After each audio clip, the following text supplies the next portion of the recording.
வணக்கம். இன்றைக்கி நம்ம என்ன பார்க்க போகிறோன்னா, போன வீடியோவில் சனிப்பெயர்ச்சி அப்படின்னா என்னன்னு சொல்லி பார்த்தோம். இந்த வீடியோவில் மேஷ ராசிக்கு சனிப்பெயர்ச்சி எப்படி இருக்குது அப்படின்னு சொல்லி பார்க்க போகிறோம். போன வீடியோவில் மேஷ ராசிக்கு சனி 12வது இடத்துல அமர்றாரு அப்படின்னு சொல்லி பார்த்துருந்தோம்.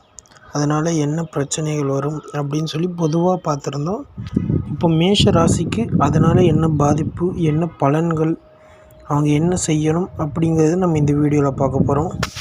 பார்க்குறதுக்கு முன்னாடி நம்ம சேனலை சப்ஸ்கிரைப் பண்ணிக்கோங்க. இப்போ மேஷ ராசிக்கு வர 29ஆம் தேதி சனி பெயர்ச்சி ஆகிறனால மேஷ ராசிக்கு லாபஸ்தானத்தில் இருக்கக்கூடிய சனி விரயஸ்தானத்துக்கு வராரு.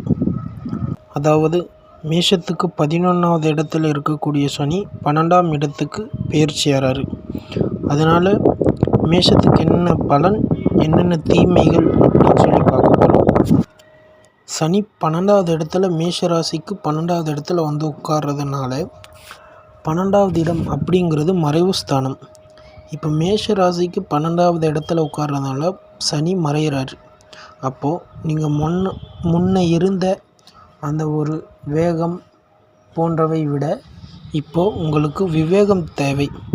அதாவது பார்த்திங்கன்னா, எந்த விஷயம் செஞ்சாலும் கவனத்தோடு செய்யணும். ஒரு முறைக்கு இருமுறை நல்லா யோசித்து நம்ம செய்கிறது கரெக்டு தானா அப்படின்னு சொல்லி நல்லா யோசிச்சுட்டு செய்கிறது நல்லது.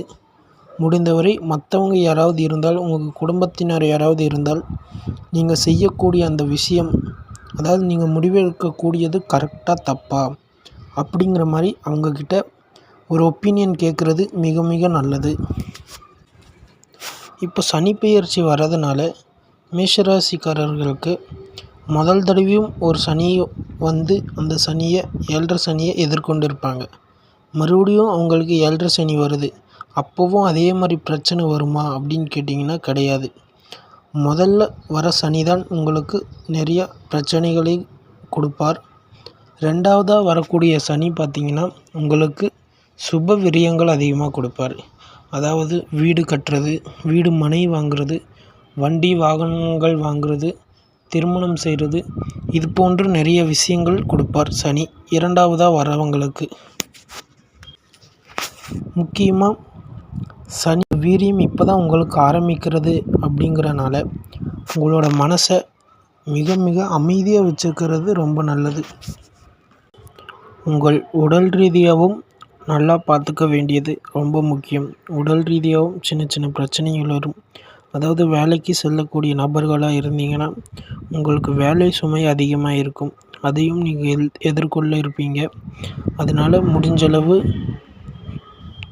சாப்பாடு அப்படிங்கிறது கரெக்டான டயத்தில் சாப்பிட்ருங்க.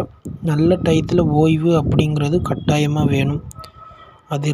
அது நல்லா பார்த்துக்கோங்க. உங்களோட உடல் நலத்தையும் நல்லா பார்த்துக்கோங்க, கவனமாக பார்த்துக்கோங்க. முக்கியமாக அவ்வளோ சீக்கிரம் யாரையும் நம்பாதீங்க. யார்கிட்டையும் எந்த விஷயத்தையும் ஷேர் பண்ணாதீங்க. மேஷராசிக்காரங்களுக்கு பார்த்திங்கன்னா, கணவன் மனைவிக்குள்ளே எப்போவுமே ஒரு சின்ன சின்ன மிஸ் அண்டர்ஸ்டாண்டிங் இருக்கும். ஆனால் நீங்கள் இப்போது அந்த மாதிரி அண்டர்ஸ்டாண்டிங் வந்தால் அது பெருசாக விடக்கூடாது. சீக்கிரமாக பேசி சால்வ் பண்ணிக்கிறது நல்லது. சொந்தக்காரங்க கிட்ட சிறு சிறு பிரச்சனைகள் வரும். பேசும்போது பார்த்து கவனமாக பேசுகிறது ரொம்ப அவசியம். பண விஷயம் அப்படிங்க வரும்போது கொஞ்சம் நல்லா கவனமாக இருக்க வேண்டியது அவசியம். எதுலேயும் ஹை இன்வெஸ்ட்மெண்ட் எதுலேயும் பண்ண வேண்டாம். யாருக்கும் கடன் கொடுக்க வேண்டாம். மெயினாக ஜாமீன் கையெழுத்து யாருக்கும் போட வேண்டாம். நண்பர்கள் யாராவது பூர்வீக சொத்தை விற்கணும் அப்படின்னு சொல்லி நீண்ட நாட்களாக எதிர்பார்த்துட்டு இருந்தால் இந்த சனி பெயர்ச்சியில் நீங்கள் விற்பீங்க. நல்ல ஒரு தொகையும் உங்களுக்கு கிடைக்கும். சனி பெயர்ச்சி நடக்கும்போது எல்லாம் கெடுதலாகவே நடக்குமா, நிறைய பிரச்சனைகள் வருமா அப்படின்னு கேட்டிங்கன்னா கிடையாது. சில நன்மைகளும் நடக்கும். பண வரவுகள் கொஞ்சம் நல்லா வரும். அந்த பணத்தை விரைய செலவாக செய்ய வைக்கும். அது நீங்கள் பார்த்து பணத்தை கவனமாக செலவு பண்ணுறது அது உங்கள் கையில் தான் இருக்குது. பணத்தை செலவு பண்ணும்போது கொஞ்சம் பார்த்து கவனமாக செலவு பண்ணுறது ரொம்ப நல்லது. யார் கூடயாவது பேசும்போது கொஞ்சம் கவனமாக பேசுங்க. எதிர்த்தடிஞ்சு பேச வேண்டாம். பார்த்து நிதானமாக பேசுறது ரொம்ப அவசியம். இப்போ நீங்கள் என்ன சொன்னாலும் உங்களுக்கு ஆப்போசிட்டாக பேசுகிறவங்களுக்கு வந்து தப்பாக விழுகிறதுக்கு கூட வாய்ப்பு இருக்குது. மெயினாக சொந்தக்காரங்க கூட பேசும்போது கொஞ்சம் பார்த்து ஜாக்கிரதையாக பேசுங்க, ரொம்ப நல்லது. முடிஞ்சால்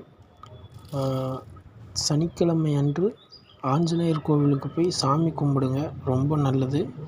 மனக்குழப்பம் அதிகமாக இருந்தால் போய் சிவன் கோவிலில் சாமி கும்பிட்டுட்டு ஒரு அரை மணி நேரம் உட்காந்து எந்திரிச்சு வாங்க, மனக்குழப்பங்கள் கம்மியாகும். வேறு ஏதாவது உங்களுக்கு 7.5 சனினால் சந்தேகம் இருந்தால் கமெண்ட் பண்ணுங்கள், நான் உங்களுக்கு சால்வ் பண்ணுறேன். நம்ம அடுத்ததாக ரிஷப ராசியை பற்றி அடுத்த வீடியோவில் பார்க்கலாம்.